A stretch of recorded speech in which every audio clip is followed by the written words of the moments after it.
2025 সালে গিয়েছিলাম বেনারস, বাবা মা শ্বশুর শাশুড়ি সবাইকে নিয়ে। তো আমি ছোট্ট একটা ভিডিও করতে চলেছি তোমাদের সঙ্গে, যেখানে কিভাবে আমরা বেনারস ঘুরেছি সেটার একটা ছোট্ট ভিডিও দেখো, তোমাদের আশা করছি ভালো লাগবে। ট্রেন গিয়ে থামলো বারাণসী স্টেশনে। বারাণসী স্টেশন থেকে আমরা নিয়ে নিলাম একটা অটোয় করে আমরা চলে গেলাম হোটেলে। এখানে আমরা যেহেতু ট্যুরিস্ট কোম্পানির সঙ্গে গিয়েছিলাম, তাই হোটেলের চিন্তা করতে হয়নি। যদিও ওখানে গিয়ে হোটেল খুঁজতে খুব একটা অসুবিধা হবে না, কারণ প্রচুর হোটেল আছে এবং যথেষ্ট সস্তায় ওখানে হোটেল পাওয়া যায়। এবং হোটেল থেকে আমরা হোটেলে পৌঁছেছিলাম সকালের দিকে। বিকেলবেলা আমরা চলে গিয়েছিলাম দশাশ্বমেধ ঘাট দেখতে, যেটা কিনা বিশ্বনাথ মন্দিরের সব থেকে কাছে, এবং বারাণসীর প্রধান ঘাট হলো দশাশ্বমেধ ঘাট। আমরা সেই ঘাটের উদ্দেশ্যে হাঁটছি। রাস্তায় হাঁটতে হাঁটতে কোনো একটা জায়গাতে মনে হচ্ছিল যেন আমাদের এখানকার নিউ মার্কেট। আর এই ধরনের সাধু সন্ন্যাসী প্রচুর দেখতে পাওয়া যায় বেনারসে। তো আমরা চলে যাচ্ছি দশাশ্বমেধ ঘাটের দিকে। এখানে অনেক জায়গাতে কিন্তু লেখা আছে বাংলাতে। দেখো, আমি তোমাদের দেখাবো। দেখো, দশাশ্বমেধ ঘাট বোর্ডিং হাউস। এটা দেখে যে কি খুশি লাগছিল, রাজ্যের বাইরে গিয়েও বাংলা লেখা দেখতে পেয়ে কি জানি মনটা কীরকম খুশি খুশি হয়ে গিয়েছিল। আমরা পৌঁছে গেছি ঘাটের একদম কাছে, যেখানে কিনা পুজোর বিভিন্ন দ্রব্য সামগ্রী বিক্রি হচ্ছিল। ঘাট থেকে আমরা একটা নৌকো ধরে যাব নৌকা বিহারে। দেখো, এখানে আমরা ফুল, তারপর প্রদীপ, এগুলো কিনে নিয়েছিলাম প্রায় সবাই। এখানে ডুগডুগে বিক্রি হচ্ছে। এবার আমরা চলে গেলাম নৌকার উদ্দেশ্যে।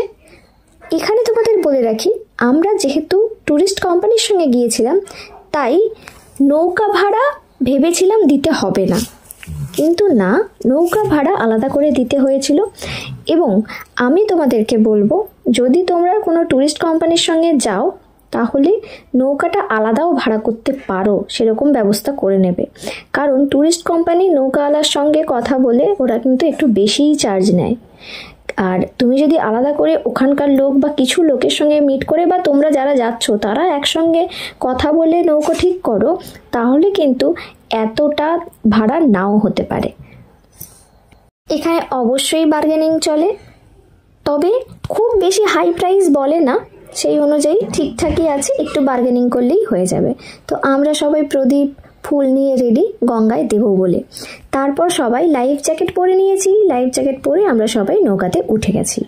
এবার নৌকা যাবে প্রতিটা ঘাট, কি কি এখানে ঘাট আছে সেটা দেখাবে, এবং ওই নৌকাতে যেতে যেতেই ঘাটগুলো পরপর দেখানো হয়, কি কি ঘাটের কি কি মাহাত্ম্য এখানে গাইড বলতে থাকে। আমরা সব কটা যে বুঝতে পেরেছি তা না, কিছু কিছু বুঝেছি, কিছু কিছু বুঝিনি, এইভাবে চলে গেছি। গাইড আমাদের বোঝাতে শুরু করলেন কোন ঘাটের কি মাহাত্ম্য, আর আমরাও নৌকা বিহার করতে শুরু করলাম। এখানে এই গঙ্গায় নৌকা বিহার করতে যে কি অসাধারণ লাগছিল, সেটা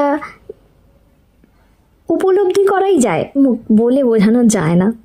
যাই হোক, আমরা এখান থেকে চলে গেলাম লীলাঘাটে। লীলাঘাটে আমরা নৌকাতেই জুতো রেখে লীলাঘাটে নেমেছিলাম। এখানে একটি মন্দির আছে, সেই মন্দিরটাতে আমরা গিয়েছিলাম। আমরা সবাই যাচ্ছি মন্দিরের দিকে।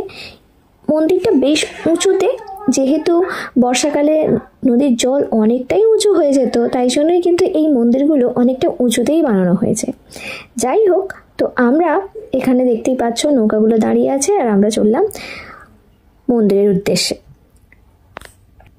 মন্দিরের ভেতরে আছে অনেক শিবলিঙ্গ, যেটার ভিডিও আমরা কিছুটা করেছি, কিন্তু ওখানে ভিডিও করা বারণ ছিল। আমরা নমস্কার করে মন্দিরের ভেতরে ঢুকে গেলাম।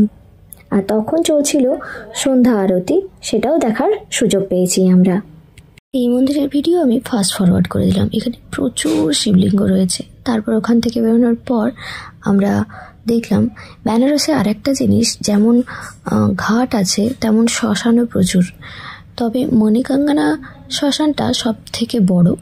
সবকটা শ্মশান এতটা বড় না হলেও অনেকগুলো শ্মশান রয়েছে, যেখানে মুন্ডন হচ্ছে, দাহ হচ্ছে, আমরা আবারও ফিরে এলাম নৌকা বিহারে, নৌকায় উঠে পড়েছি আর জলটা একদম তীর তীর করছে। এতটা সুন্দর জল, দেখতে এত ভালো লাগছিল যে বলে বোঝানো যাবে না। নদীর যে পারে রয়েছে মন্দির, তার উল্টো পাড়টা চড়া পড়ে গেছে এবং সেটাতে একটা ছোট্ট শহরের মতো তৈরি করা হয়েছে, সেখানেও থাকার ব্যবস্থা আছে। এবার আমরা নৌকা বিহার করতে করতে নৌকাতে বসেই আমরা সন্ধ্যা আরতি দেখলাম। আর এই দিকে আমি নৌকা থেকে গঙ্গায় প্রদীপ ভাসিয়ে দিলাম।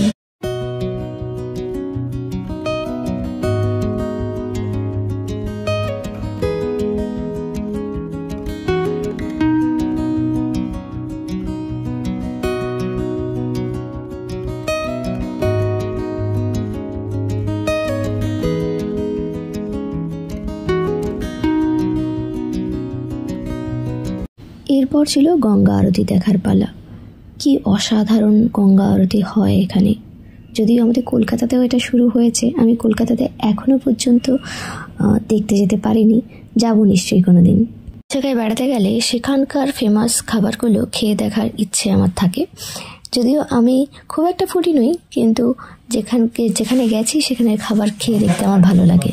তো এখানে একটা কচুরি ছিল, সেই কচুরি আমি ও আমার হাজব্যান্ড দুজনে মিলে খেয়ে তারপর হোটেলে ফিরেছি। পরদিন সকালবেলা আমরা সাইট সিনের জন্য বেরিয়ে পড়ি একটা গাড়ি ধরে। প্রথমেই আমরা চলে গিয়েছিলাম সারনাথে। এখানে লাফিং বুদ্ধা দেখতে পাচ্ছি এবং বৌদ্ধদেব। সারনাথে বিভিন্ন বুদ্ধদেবের মূর্তি, সঙ্গে শান্ত পরিবেশ, খুব ভালো লাগবে। আর বাইরে রয়েছে বুদ্ধদেবের মূর্তি সহ হাতের কাজ করা কিছু জিনিস, যেগুলো আপনারা কিনতে পারেন। বেনারসে শুধু মন্দির আর মন্দির, পাশেই আরেকটা মন্দির ছিল, সেই মন্দিরটা আমরা একটু ঘুরে নিলাম।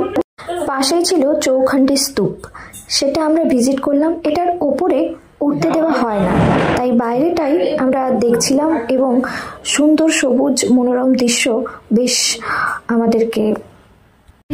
এটা দেখার পর আমরা চলে গেছিলাম রামনগর ফোর্টে। আমাদের গাড়ি আমাদেরকে নিয়ে চলে গিয়েছিল। তবে রামনগর ফোর্টের বাইরেটা আমরা দেখতে পেলেও ভেতরের মিউজিয়ামের কোনো ছবি তুলতে পারিনি, সেখানে ছবি তোলা নিষিদ্ধ ছিল।